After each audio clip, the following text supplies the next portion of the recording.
Yo, home association should be illegal.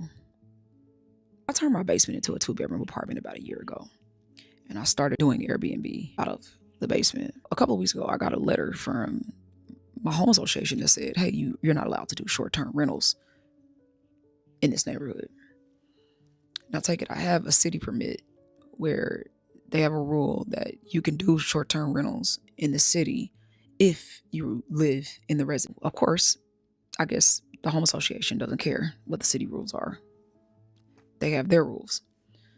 So I reached out to the home association after I got the letter and said, "Hey, I have a good relationship with Airbnb and I would like to be able to finish out the rest of my bookings." And they come back and they're like, "Oh, no, you're not able to do that because you don't have a city permit. You don't have a registration number." And I said, "Yes, I do." And so I send them that registration number with the city permit. And they come back and they're like, "Oh, no, you can't finish out the rest of your bookings and you have to immediately stop." So I'm like, okay.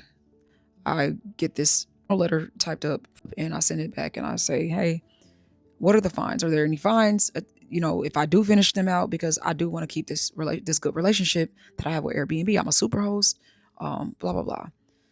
And they're like, "Oh, the fines are like $20. Um, However, your neighbors can sue you." I'm like, "Sue me for what?" Yo, yeah. So I had to cancel. Like, I was booked all the way until September, but that's not the bad part. The part that irritated me the most, okay, I understand you don't want short term rentals in your neighborhood.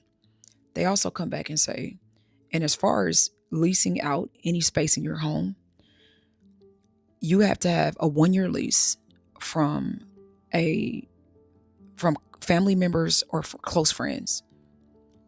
So not only are you telling me who I can rent, you're telling me how long I can rent to them in a house that I bought, in a house that I pay taxes on. What in the entire